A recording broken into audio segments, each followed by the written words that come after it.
Always a pleasure to chat with, and this time, welcome back the Mayor of Burlington, Marianne Meed. You have been jet setting. There was some time in Japan. Tell me about this. So this is part of our twin city relationship. We have two twin cities, Itabashi, Japan, and Apeldoorn, the Netherlands. Every 5 years, there's an official exchange. The last one with Japan was in 2019, just before the pandemic. And we haven't had one with Apeldoorn for closer to 10 years because of the pandemic hit and we were just digging ourselves out of that. And so there will be another trip to our twin city, Apeldoorn, in May for the commemoration of the Canadian troops liberating the Netherlands on May 6th. So the whole concept of twin cities started after World War II to foster cultural exchanges. This is not economic development. It's not policy based. It's really about understanding other cultures and communities, started really by people in Japan, so that nobody would drop a nuclear bomb on them again. And they felt if we could see each other as people, if we could meet each other. And that's why these things, can't be done in a book or online. You really have to get to know the community, and you have to go there to get to know the community. So we hosted a Japan delegation earlier in July. They came for Canada Day, loved it. And this is our return trip in October. And so it really is about fostering those cultural learnings and exchanges. And we have a lot of programming or things that have supported that culture here in Burlington. So we have the sakura trees down in Spencer Smith Park. We have the Japanese garden outside Tansley Woods. We have, they have a replica of our clock tower in front of their city hall. And of course, we have the Canada-Netherlands Friendship Day every year. We have the Sakura Festival every year. And so there's more, but those are just some of the ways that we try to bring that culture back so all of our residents can enjoy it. Well, it was nice, obviously, a bit of a break from you from the day-to-day here, but I have to say, last week I was like, oh no, the mayor's away, and I have what may be one of the biggest stories, because it's a repetitive story that you and I always talk about. The Ontario Land Tribunal rules in favor of the city of Burlington for the project at 2020 Lakeshore Road.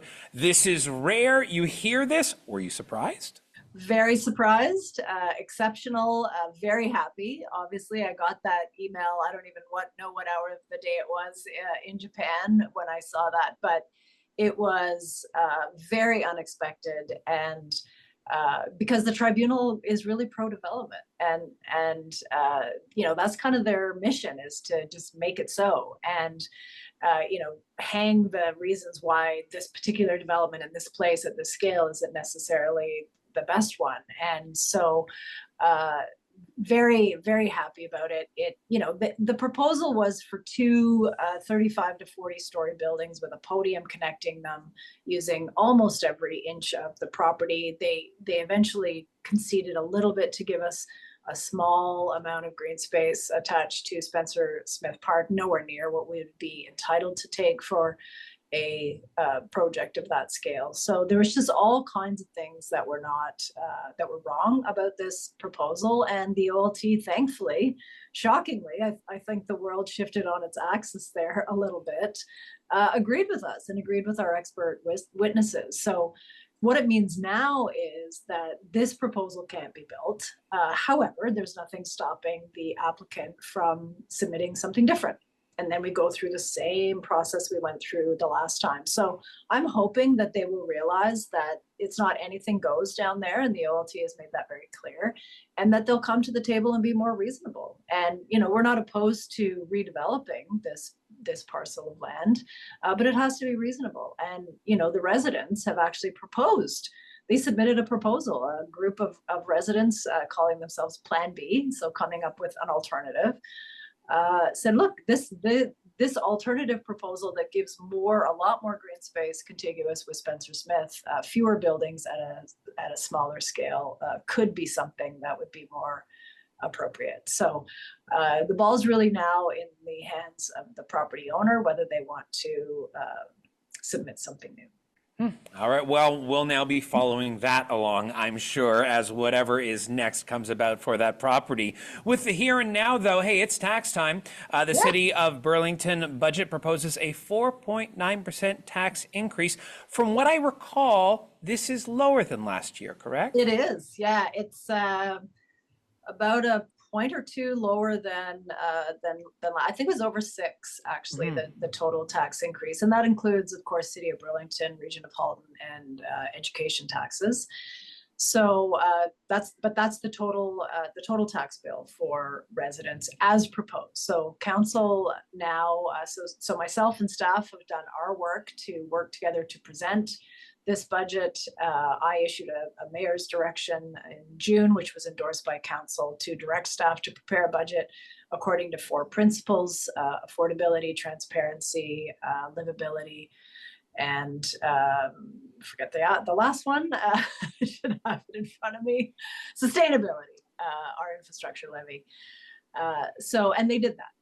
And now it's really over to council to bring amendments if they wish. I can still bring amendments as well, but likely won't. But council can, and then we vote on those. And then once we're done that, the budget sits with those amendments. So that's the work that will now be undertaken for the next couple of weeks. All right, we'll come back to that in a couple of weeks' time. But finally, congratulations are in order. You have recently been renewed as the chair of the Ontario Big City Mayors for an additional 2-year term. And the OBCM recently passed a resolution related to homelessness, mental health, and addiction. So let's get into that. Tell me about what that proposal is. Yeah, we have been laser focused on the issue of homelessness, mental health, addictions, and of course encampments that are really in communities of all sizes. This is not just a big city issue. We know this is happening in smaller communities, rural communities, northern communities, and we're asking the government to take action. So we started in the summer with our solvethecrisis.ca campaign, which asks for a dedicated minister in charge of solving this, with the appropriate resources, appropriate funding, an action table to wrestle with some of the more challenging issues, like what do we do about people who are refusing treatment, and things of that nature. That's for an action table of experts to wrestle through.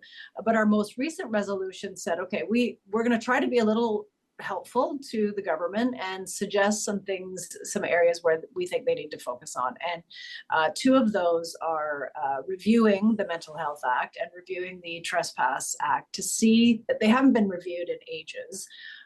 But are there opportunities that would help us as municipalities deal with encampments and compassionately respond to people living in them by reviewing these documents and some other things as well. But we're essentially saying there's not enough resources. And the recent announcements, while welcome, from both the federal and the provincial governments, don't even scratch the surface of the need. And 345 beds is the provincial announcement of supportive housing. Great, we'll take it, but that won't even solve Toronto. Like, that won't even solve a fraction of Toronto, let alone the province. So we need a province-wide plan, because what we've seen is if resources are invested in a single community, that becomes a magnet for people. They go where the resources are. It's logical. Of course, you would expect them to do that. So if there isn't a comprehensive plan that addresses the issue for every community, we're going to see that migration. And as soon as you open a supportive housing, it's going to be overwhelmed. All right. Well, Mayor Meed Ward, appreciate your time today. I'm going to let you go and get caught up on sleep, though I know you won't. There's lots to do. You're right back into it, but we'll catch up with you next week. Thanks a lot, Jason.